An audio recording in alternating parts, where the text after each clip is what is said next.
Well, I wish to welcome you again to another meditation talk taking place on the meditation mat after meditating.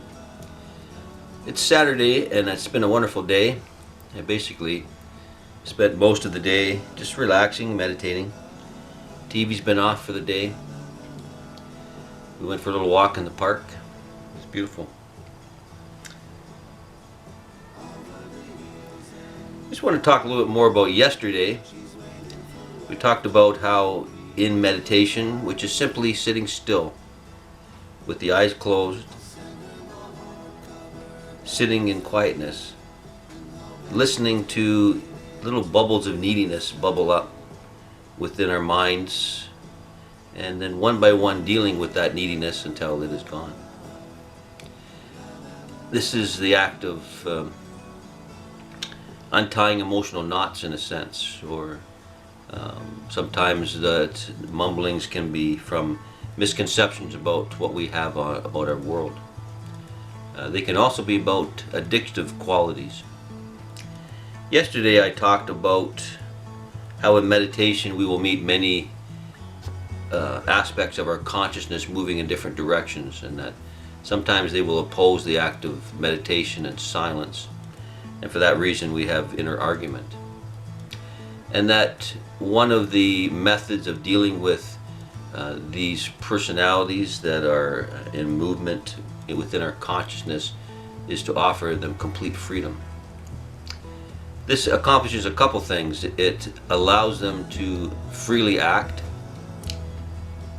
and it breaks down the relationship that we currently have with those aspects, which is kind of a control relationship where we're trying to control those aspects of our consciousness we don't understand.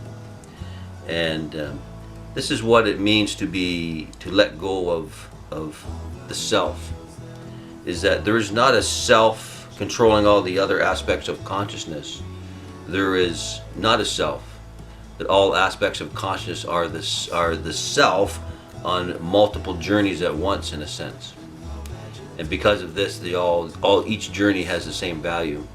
And that when we let go of the control that we have over our inner world, we will begin to see that we can let go of the control we want to establish on the outer world as well. But one of the interesting things you run into when you give these aspects freedom is that those aspects that are really in balance or completely in balance, when you give them more room to run, they don't go anywhere. They're fine. Right? It's only the aspects of our consciousness that are not in balance that when you give them more room, they begin to run away or begin to run out of control. For me, the main one that I ran into was about food balance. I had no food balance, which means I did not love all foods equally. I did not use food for the purpose of fuel to help my body become healthy. Instead, I love some foods much more than other foods. I love sweet, I love salty, I love fried foods much more than healthy foods. And for that reason, that bit of my consciousness opposed meditation quite a bit, because meditation, qigong, yoga, these are exercises which seem to be pushing us towards a healthier way of thinking, and would consequently there would be the need to have healthy food as well, and these parts wish to avoid that argument, so discouraged meditation from the beginning. But it's interesting, not to say that they were discouraging completely, because all of these aspects have helped me to reach states of peacefulness, and I do thank them for that. But at the same time, once we released this aspect of consciousness, it ran to the grocery store and bought ice cream and pie and all kinds of stuff, and a terrible diet for a couple of days. And I kept thinking, we gave freedom to all these aspects, and yet now this aspect is actually harming us. What's going on here?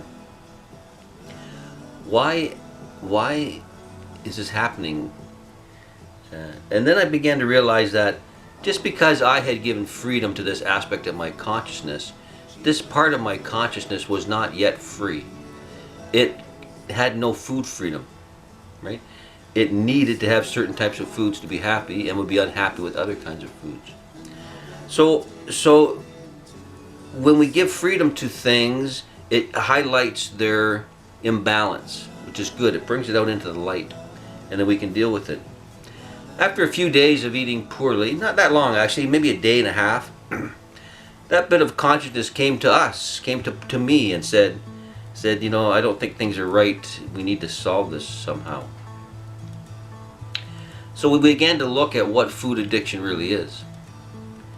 And we began to realize that over millions and millions of years, we as animals search for food almost primarily in our day. It was a main event of our day. Searching and searching and searching for food. And we searched for food that was salty or sweet, because these things aided in our survival. They were very difficult to find.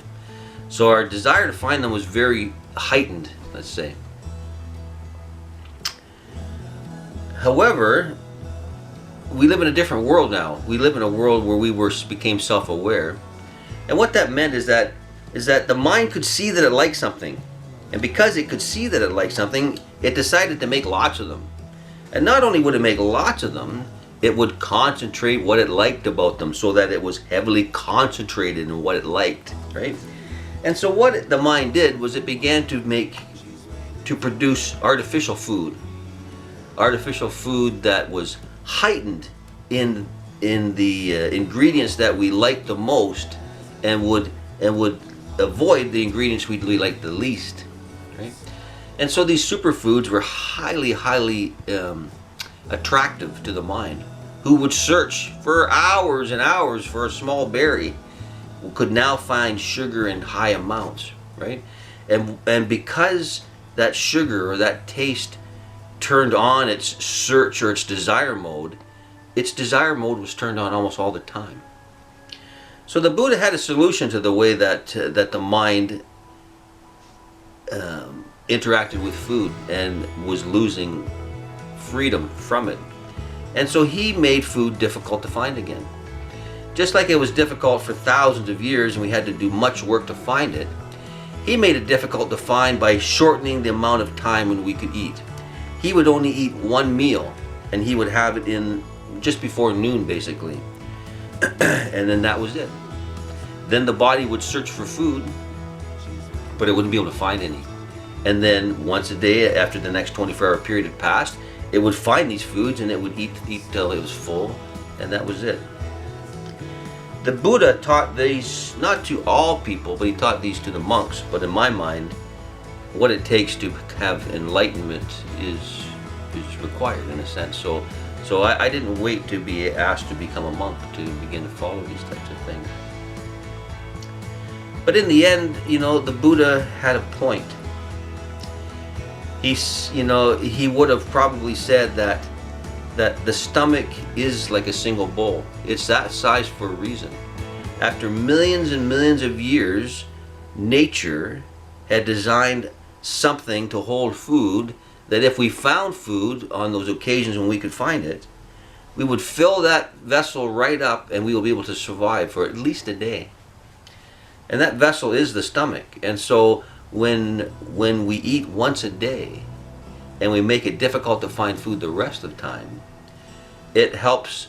We're able to survive easily, but it helps to quieten the mind so that we have food freedom.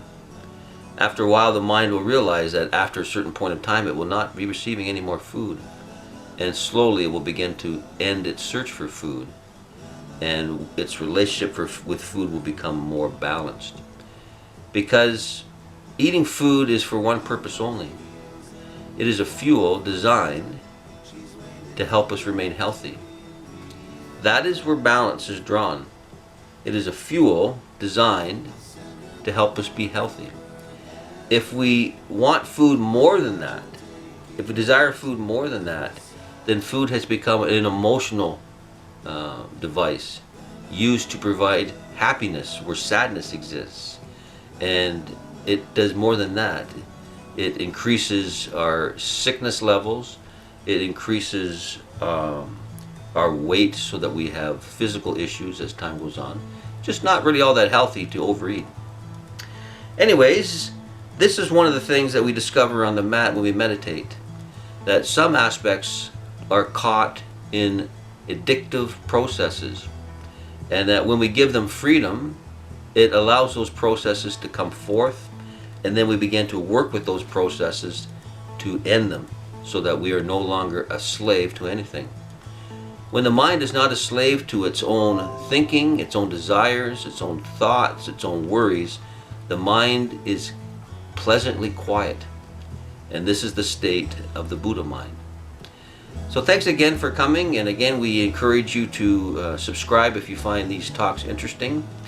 And we will come to you again when we have a few moments to talk about the Buddha mind and the things that the Buddha mind and heart felt.